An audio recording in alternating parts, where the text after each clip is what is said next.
During the campaign, the major theme, and you kept repeating it, was finding common ground. Right. So now that you're the senator-elect, how do you find common ground? And what are some of the things you can?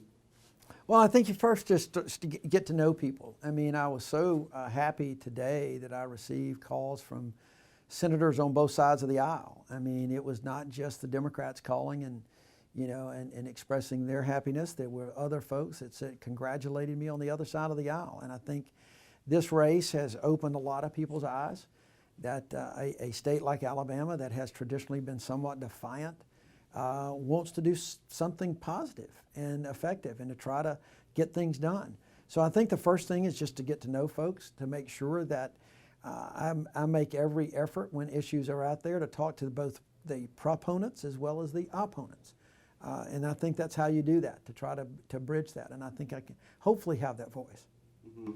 So you mentioned the phone calls, and one of those was the president. Were you surprised by the tone of what he said, given the tweets and the public? I can't say I was too surprised. I mean, he was very gracious, and it was very nice of him to call. I very much appreciated that, and I think that he did what he should have, given the race that we ran, and about trying to work, because I've said publicly that I would work with him on issues that I felt like were good for the folks in this state, but I would challenge him somewhat on issues that I didn't think were good for the state. And he knew that, he saw that, and despite the campaign, we were out of campaign mode.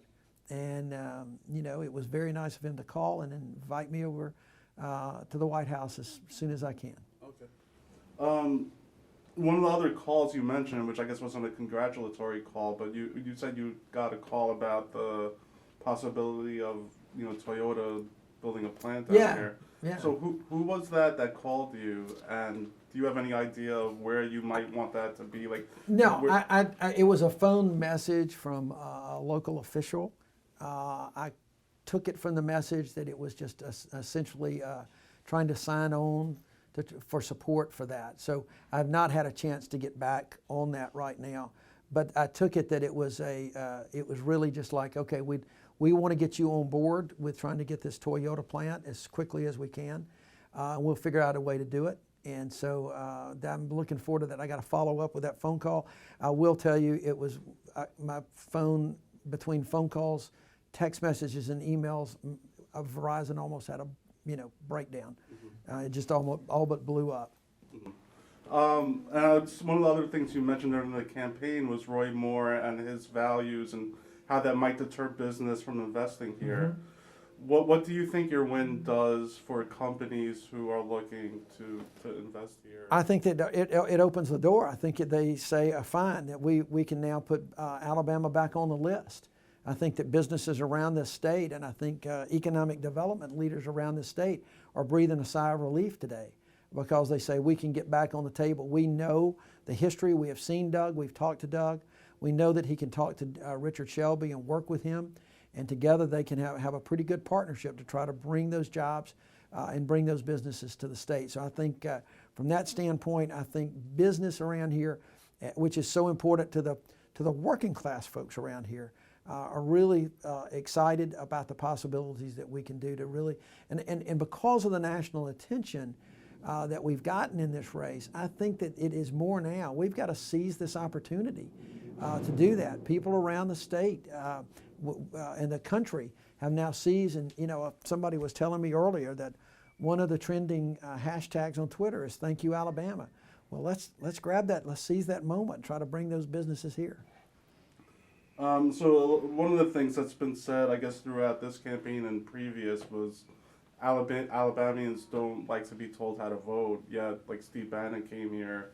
You had Cory Booker help you out, and there were a lot of out-of-state figures. There were out-of-state volunteers who helped you. Right. Is that really true, or? I don't know. I think to a point it's probably true, but I think it also depends on the message as well. And the messages are incredibly important. Cory Booker, for instance, has got roots in Alabama. His either grandfather, great-grandfather was a coal miner just like my grandfather was. So when you have people that can relate to the values as opposed to just being star power, I think it makes a difference. If somebody came in that wasn't able to relate, I thought, quite frankly, that the Steve Bannon appearance backfired, because when you go around and just try to insult somebody in the media, but in doing so essentially insults the University of Alabama, you know, how can that be good? And so those kind of folks that are going to do that, and the folks that we've had here were talking the talk and walking the walk with the people that they were talking to, because they shared their values. Mm-hmm. And I guess one of the big reasons why people say you won is African-American turnout and how overwhelmingly black women voted for you. How much of that do you think was your message or your ground game, and how much of it was a vote against Roy Moore? It's going to be hard to say, but I think that for the African-American community, it was overwhelmingly, and for me. You know, folks know my history. It was not hard to get my history out. They may not have known my name. You know, I have a friend of mine in South Carolina, as a matter of fact, who tells me that I've always been the most famous lawyer, that nobody knows their name because of the church bombing cases. So when it was real easy to put two and two together, you know, that demonstrates a commitment that I think, and a passion to do the right thing, and to make sure that everybody is treated with dignity, respect, and that everybody has that, should have that shot in life. So I really believe that, I really do believe that a lot of all of that was our message. I think was more concerned with some of the more traditional Republicans who may have moved into our camp with the Moore allegations. Another big factor was the write-in votes. Richard Shelby, that CNN appearance he did on Sunday morning. Right. How much of an impact do you think that had on these write-in votes, and how much did he help? You know, I think it helped. Obviously, I mean, you can't. I don't want to underestimate the influence of Senator Shelby. He has been a leader in the state for decades. I've known him since he was state senator. So I don't want to underestimate it, but at the same time, I don't know what the final write-in tally was, but we always have write-in candidates who are dissatisfied, write-in folks that are dissatisfied, and you had, you know, at least one organized write-in candidate. I don't know how many he got. You know, in a close race, write-in candidates or third-party candidates are always important. So we'll see. At the end of the day, though, you know, we look and see who comes out on top. I mean, you also featured him in a few of your ads. Yeah. So did he, when you were talking to him, I don't know if it was today or last night, but did he mention that? Or Well, I told him that I felt like that what he did was courageous for Alabama, that he put his state above party, even though he wrote in a Republican.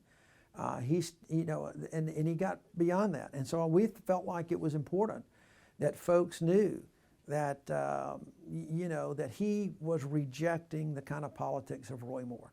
I thought that was very important. He is the dean. He is the leader of the Republican Party, regardless of who the governor is, regardless of the chairman.